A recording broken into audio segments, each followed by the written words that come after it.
Hi guys and welcome back to History Help for You. I'm just going to try and finish off all the sort of content for America. I've kind of left it a little bit, so I just wanted to get it all done. We're going to be looking at sort of the foundations of the Union going into the American Civil War. The North, so the Union, they had a massive industrial advantage over the Confederacy. By 1860, they possessed 90% of the nation's manufacturing output, 97% of the country's firearms, and 93% of the sort of iron production.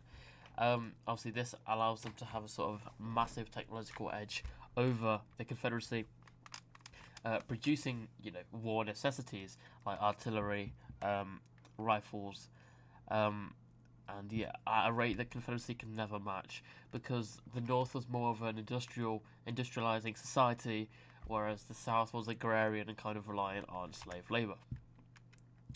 They had a sound currency, obviously the US dollar's been around quite a while.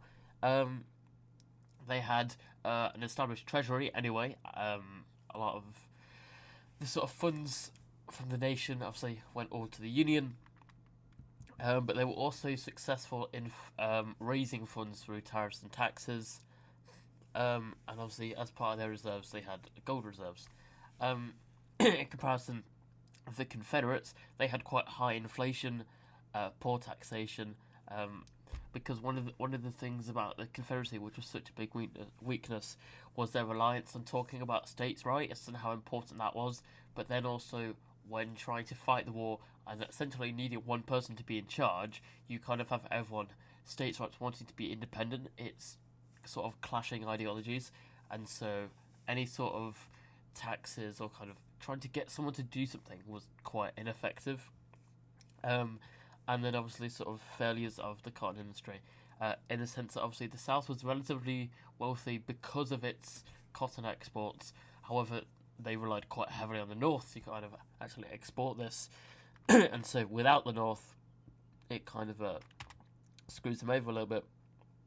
You have the Homestead Act in 1862. This is like 160 acres of public land to settlers, sort of to improve the land. I think it was around this time where you kind of had the idea of 40 acres and a mule for sort of African Americans, or might be a bit after, maybe with the Emancipation Proclamation.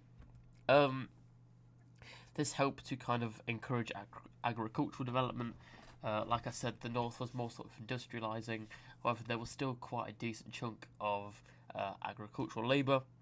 Helped to attract European immigrants.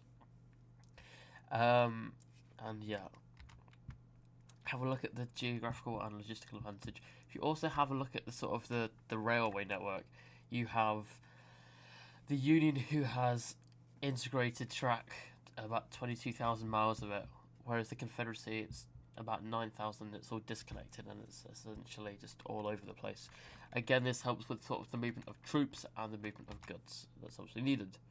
One of the big things, one of the initial plans that the Union wanted to set out to do already, was to control the Mississippi River. So by controlling this, it essentially split the Confederacy in half, as part of the Anaconda Plan, and it essentially kind of squeezed them out. The plan was to kind of have a naval blockade, so there could be nothing sort of passed along. It means kind of half the Confederacy is out of the war; they can't really do anything. And yeah, then it essentially crippled the Confederate economy to the point that they would have to either surrender or give up. I mean, there's sort of differing sort of views on military. Obviously, you have quite good military tradition within the Confederacy. Obviously, you have important officers that we'll see later, like Robert E. Lee. Generally better leadership for the Confederacy. But they were also fighting an offensive war. The Union, on the other hand, for most of the war, a bit of a spoiler, for most of the war, they don't really have a really successful general until you later have Grant and Sherman. But yeah, you have McClellan initially, who, oh, they might have more troops than me. Well, I'll get you more troops, but they might have more troops. And yeah, he was a bit of a bloody numpty. Again, so Anaconda Plan. This was from Winfield Scott to sort of squeeze out the Confederacy.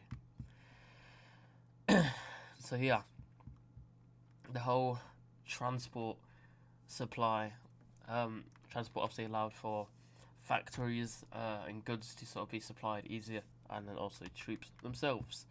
So that is a bit about that. And then next lesson we're going to look a bit more about sort of leadership, that being political leadership and military leadership. So yeah.